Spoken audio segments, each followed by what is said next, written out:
அதிமுகவுடைய கள ஆய்வு பணிகள் நீங்க தெளிவாக தெரிந்து கொள்ள வேண்டும். என்னன்னா, அனைத்து இந்திய அண்ணா திராவிட முன்னேற்ற கழகம் என்பது அழிக்க முடியாத ஒரு இயக்கம். தொண்டர்களால் கட்டப்பட்ட இயக்கம், தொண்டர்களுக்காக உருவான இயக்கம், தொண்டர்களை தலைவராக கொண்ட இயக்கம். புரட்சி தலைவி அம்மா அவர்கள் சொன்னது போல, எங்களுடைய நோக்கம் உயர்வானது, பாதை தெளிவானது, வெற்றி முடிவானது என்று சொல்வார். தமிழ்நாட்டு மக்கள் இன்றைக்கு மிகவும் பல சோதனைக்கு உள்ளாகி இருக்கிறார்கள். திராவிட முன்னேற்ற கழகத்தை தூக்கி எறிய வேண்டும் என்கிற நிலைக்கு வந்து விட்டார்கள். நாங்க சரியாக ஒவ்வொரு விழா காலங்களிலும் வேட்டி கொடுத்தோம், புடவை கொடுத்தோம். சரியான நேரத்தில் சரியான துணிகள் சரியாக போய் சேர்ந்தது. ஆனா இன்னைக்கு என்ன நிலைமை? பொங்கலுக்கு புடவையே வரல. அதனால கைத்தறி நெசவாளர்கள் இதனால பாதிக்கப்பட்டிருக்கிறார். கைத்தறி நெசவாளர்கள்ட்ட அதை கொடுக்காம மில்லுல கொடுத்து நீங்க தயார் பண்ணிருக்கீங்க.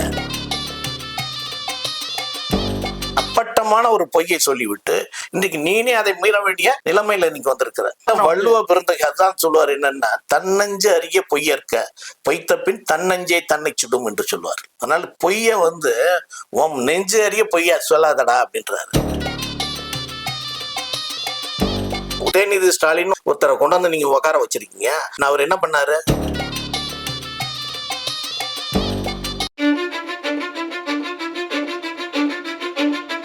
SIT போர் தமிழ் நேயர்களுக்கு இனிய வணக்கம்.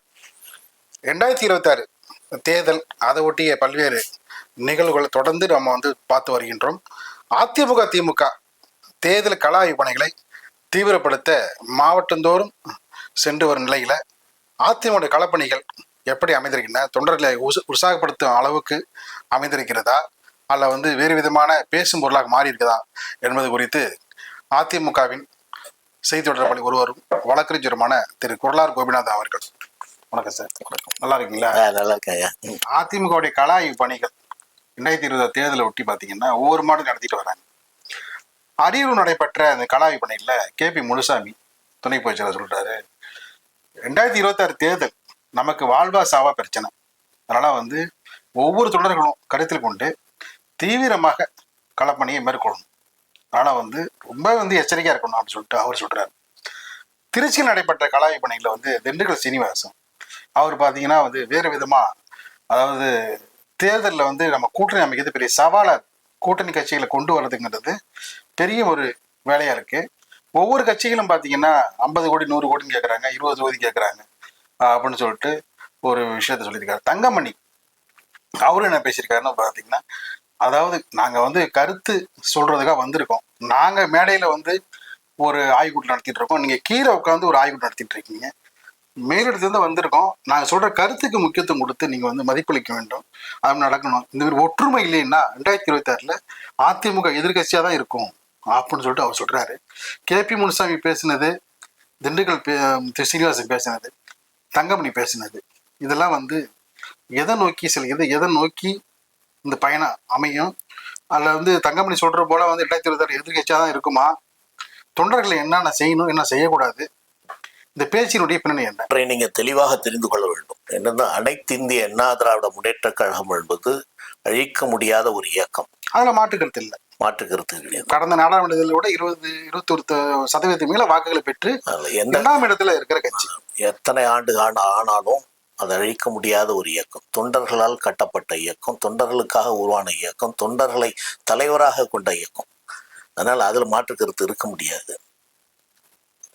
இந்த நேரத்தில் புரட்சி தலைவி அம்மா அவர்கள் சொன்னது போல, எங்களுடைய நோக்கம் உயர்வானது, பாதை தெளிவானது, வெற்றி முடிவானது என்று சொல்வார்கள். ஸோ அந்த மாதிரி இயக்கம் சரியாக போய் கொண்டிருக்கும். இந்த 2026 தேர்தல் என்பது ஏன் ரொம்ப முக்கியமாக கருதப்படுகிறது என்று சொன்னா, அதனால அது எல்லா தலைவர்களுக்குமே தெரியும். ஒவ்வொருத்தரும் பேசுகிற பொழுது 2026 தேர்தல் நாம் வெற்றி பெற வேண்டிய தேர்தல் என்று ஏன் அதை சொல்கிறார்கள் என்று சொன்னால், முக்கியமாக தமிழ்நாட்டு மக்கள் இன்றைக்கு மிகவும் பல சோதனைக்கு உள்ளாகி இருக்கிறார்கள். இன்றைக்கு மக்கள் தெளிவாகி விட்டார்கள். மக்கள் திராவிட முன்னேற்ற கழகத்தை தூக்கி எறிய வேண்டும் என்கிற நிலைக்கு வந்து விட்டார்கள்.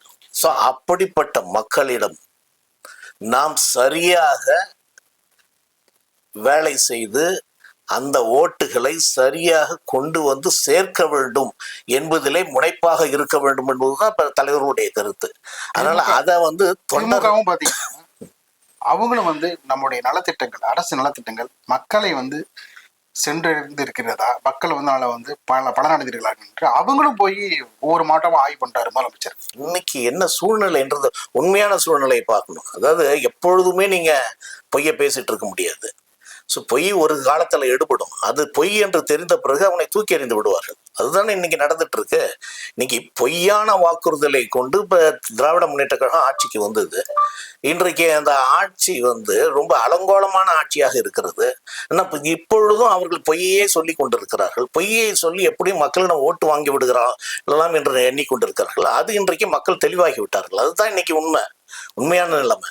அதனாலதான் அவர் என்ன சொல்றாரு, எந்த கூட்டத்துக்கு போனாலும் இங்க புரட்சி தமிழர் எடப்பாடி அவர்களை அவருக்கு ரொம்ப தரக்குறைவாக விமர்சனம் செய்ய ஆரம்பிச்சு. என்னன்னா இதனுடைய ஆத்திரம் தான். இவரு எடப்பாடியார வந்து அதற்கு பதில் தான் சொல்லுகிறாரு. பதில் தான் சொல்றாரு. என்னன்னா அவருக்கு ரொம்ப தரக்குறைவாக பேச ஆரம்பித்து விட்டாரு. அதனால அதற்கு பதில் சொல்ல வேண்டிய அவசியம் கட்டாயம் அனைத்து இந்த அண்ணா திராவிட முன்னேற்ற கழகத்துடைய பொதுச் செயலாளருக்கு இருக்கு. இதுல இன்னொரு விஷயம் அடங்கியிருக்கு.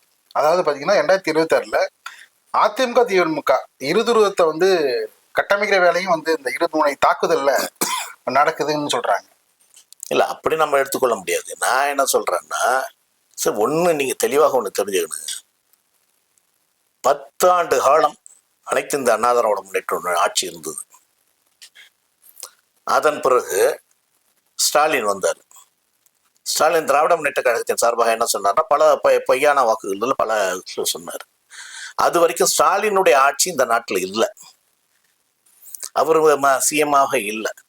ஸோ மக்கள் என்ன எதிர்பார்த்தாங்கன்னா, கருணாநிதியை போல இவர் இருக்க முடியாது, நிச்சயமா ஸ்டாலின் சிறப்பாக செயல்படுவாரு, அதனால அவர் பல வாக்குறுதிகளை கொடுத்துருக்கிறாரு, நிச்சயமாக அவையெல்லாம் நிறைவேற்றுவாரு, அதனால தமிழக மக்களுக்கு அதனால நன்மை நடக்கும் என்ற எதிர்பார்ப்புல தான் அவர்கள் அன்றைக்கு ஓட்டு போட்டாங்க. பிறகு ஆட்சிக்கு வந்த பிறகு மீண்டும் மீண்டும் தன்னுடைய குடும்பத்தையும் தன்னுடைய குடும்ப உறுப்பினர்களையும் பதவிக்கு கொண்டு வர வேண்டும், அவர்கள் சம்பாதிக்க வேண்டும், அதற்காக ஆட்சி நடத்த வேண்டும் என்ற முறையில தான் அவங்க ஆட்சி நடத்திட்டு வந்திருக்காங்களே தவிர மக்களுக்கான எந்த பிரச்சனையையும் அவர்கள் சரியாக அணுகவில்லை. நீங்க என்னன்னா மக்களுக்கு அத்தியாவசிய பிரச்சனை என்னங்க? இன்னைக்கு உணவு, உடை, இருப்பிடம் என்று சொல்வார்கள். இன்னைக்கு உணவு என்கிற பொழுது புரட்சி தலைவி அம்மா அவர்கள் வந்து 20 கிலோ அரிசி கொடுத்தாங்க. எதுக்காக கொடுத்தாங்க? உணவுக்கு எந்த கஷ்டப்பட்டுக்கூடாது. அதே போல அம்மா உணவகம் என்ற ஒன்று ஆரம்பித்தார்கள். எதற்கு? உணவுனால யாரும் கஷ்டப்பட்டு விடக்கூடாது. அந்த உணவத்தையுமே ஆய்வு பண்றாரு. முதல்ல ஆய்வு பண்றாரு அந்த உணவத்தையும். அந்த உணவகத்தை மூடிட்டு என்ன ஆய்வு பண்றது? நீங்க ஏறக்குறைய இன்றைக்கு தமிழ்நாட்டுல இருந்த அம்மா உணவகத்துல பாதி உணவகத்தை மூடிட்டாங்க. பாதி உணவும் சரியாக செயல்படவில்லை. கார்பரேஷனுடைய மேயரே சொல்றாங்க, பல உணவகத்தை நாங்கள் மூடிட்டோம், எனக்கு கூட்டம் வரல என்று பொய்யான தகவலை சொல்கிறார்கள். அப்ப என்ன அர்த்தம்? அப்ப என்ன பொருள்? அப்ப நீங்க மக்களுக்கு சேவை செய்வதற்கு தயாராக இல்லை என்று அர்த்தம். நீங்க இன்னைக்கு அத்தியாவசிய பொருட்களுடைய விலைகள் என்ன? நீங்க அன்றைக்கு வித்த 60 ரூபா, இன்னைக்கு எல்லாம் 180 ரூபா பருப்பு. நீ எதுவுமே இல்லை. உடைன்னு சொன்னா நாங்க வந்து சரியாக ஒவ்வொரு விழா காலங்களிலும் வேட்டி கொடுத்தோம், புடவை கொடுத்தோம், சரியான நேரத்தில் சரியான துணிகள் சரியாக போய் சேர்ந்தது. ஆனா இன்னைக்கு என்ன நிலைமை?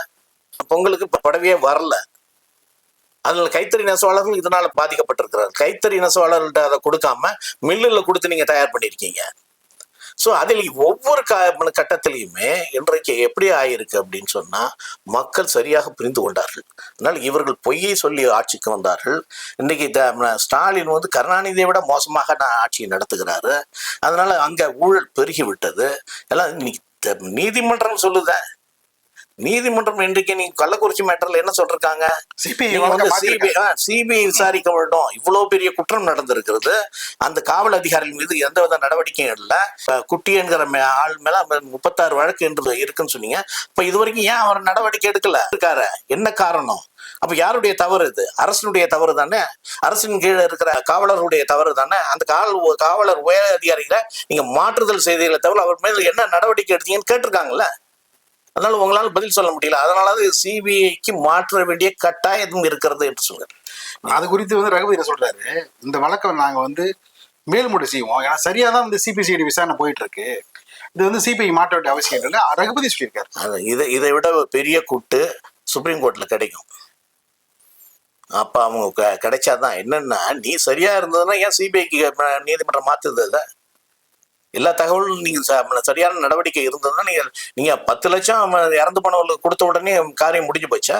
உங்களுடைய நோக்கம் என்ன என்று சொன்னா, இதை எப்படி அமுக்கலாம், இந்த விஷயத்தை பெருசாம ஆக்காம இருக்கிறதுக்கு என்ன வழி பண்ணலாம்னா, இறந்து போனவங்களுக்குலாம் 10 லட்சம் கொடுத்துட்டா உடனே இதை அடங்கி விடும் அப்படின்னு தானே ஒரு முதல்வர் திட்டமிட்டு அதை அனௌன்ஸ் பண்ணாரு.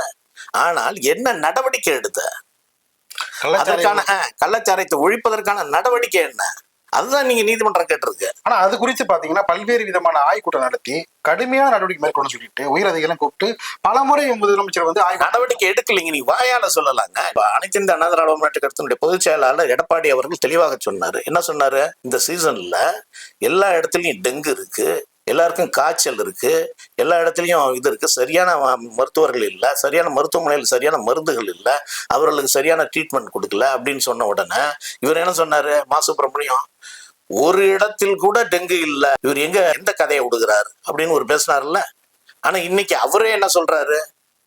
20,000 நபர்கள் டெங்கு காய்ச்சலுக்காக அனுமதிக்கப்பட்டிருக்கிறார்கள். அப்ப என்ன அப்பட்டமான ஒரு பொய்யை சொல்லிவிட்டு இன்னைக்கு நீனே அதை மீற வேண்டிய நிலைமையில இன்னைக்கு வந்திருக்கிற. அதுக்காக வள்ளுவ பிறந்தகை அதான் சொல்லுவார், என்னன்னா, தன்னஞ்சு அறிய பொய்யற்க பொய்த்த பின் தன்னஞ்சே தன்னை சுடும் என்று சொல்லுவார். ரொம்ப அழகா சொல்லுவாரு. அதனால பொய்ய வந்து நெஞ்சு அறிய பொய்யா சொல்லாதடா அப்படின்றாரு. தன்னஞ்சு அறிய பொய்யற்க. நீங்க எத்தனை பொய்கள் நீங்க உதயநிதி ஸ்டாலின் ஒருத்தரை கொண்டாந்து நீங்க உட்கார வச்சிருக்கீங்க. அவர் என்ன பண்ணாரு? தேர்தல் சமயத்துல எங்களை நீட்டை ஒழிக்க வேண்டிய ரகசியம் இருக்கிறது, நாங்க வந்த உடனே முதல் கையெழுத்து நீட்டை முடிச்சிருவோம் அப்படின்னு சொன்னார்ல. இன்றைக்கு ஏறக்குறைய 4 வருஷம் ஆக போகுத. எங்க போச்சு அந்த ரகசியம்? அப்ப அப்பட்டமான பொய் தானே. சாதாரண பாமர மக்கள் அவங்க செவனேன்னு வீட்டுல உட்காந்துருந்தாங்க. அவங்கள்ட்ட போய் நீ என்ன சொன்ன? நீ நகையெல்லாம் கொண்டு போய் வையே, உடனே நாங்க வந்தோன்னு தள்ளுபடி செய்திருவோம், உடனே கொண்டு போய் வேண்டும் அப்படின்னு சொல்லிவிட்டு உங்களை அத்தனை பேரும் கொண்டு போய் நகையை வச்சுட்டாங்க. இன்னைக்கு என்ன சொல்ற? நான் குறிப்பிட்ட தகுதி உள்ளவர்களுக்கு நகையை மட்டும்தான் நாங்க தள்ளுபடி செய்வோம். பலர் பெண்கள் தங்களுடைய நகையில வைத்து விட்டு மூக்க முடியாம இன்றைக்கு கஷ்டப்பட்டு கொண்டிருக்கிறார்கள். இதுதான் உண்மையான நிலைமை. எல்லா இடத்துலயும் நீங்க மின்சாரத்தை எடுத்தீங்க, மாசம் ஒரு தடவை நாங்க நம்ம கணக்கு எடுப்போம்னு சொன்னீங்க. என்ன ஆச்சு? இது வரைக்கும் எடுக்கலையே. மின்சார விலையை நீங்க 3 மடங்கு ஏத்திட்டீங்க. வீட்டினுடைய வரியினுடைய விலையை 3 மடங்கு ஏத்திட்டீங்க. அத்தியாவசிய பொருளுடையும் 3 மடங்கு ஏறிவிட்டது. ஸோ மக்கள் சும்மா இருப்பாங்களா? இதைத்தான் நாங்க என்ன சொல்றோம், அனைத்து இந்த அண்ணா திராவிட முன்னேற்ற கழகம், மக்கள் தெளிவாகி விட்டார்கள், மக்கள் நமக்கு ஓட்டு போடுவதற்கு தயாராகி இருக்கிறார்கள். அதை சரியான முறையில நாம் கொண்டு வந்து சேர்க்க வேண்டிய கடமையில இருக்கிறோம். அதுல இருந்து நீங்க தவறிவிடக்கூடாது. அதுதான் KP முனுசாமி சொல்கிறார். வருகிற தேர்தல் ஒரு முக்கியமான தேர்தல், மக்களுக்கான தேர்தல். மக்களை நம் கொடுத்த வாக்குறுதியை நம்ம நிறைவேற்ற வேண்டிய தேர்தல். மக்களை வந்து திமுகவை அகற்ற வேண்டும் என்கிற தீர்மானத்தோடு இருக்கிற தேர்தல். அந்த தேர்தலில் அவர்களுடைய தீர்மானத்தை நாம் நிறைவேற்ற வேண்டிய பொறுப்பில் இருக்கிறோம். அதனால அது சரியாக நீங்க பயன்படுத்தி அவர்களை தூக்கி எறிய வேண்டும் என்பதுதான் அவருடைய கருத்து. அதன்படி பார்த்தா கூட கூட்டணி கட்டமைப்புங்கிறது ரொம்ப ரொம்ப முக்கியமானது.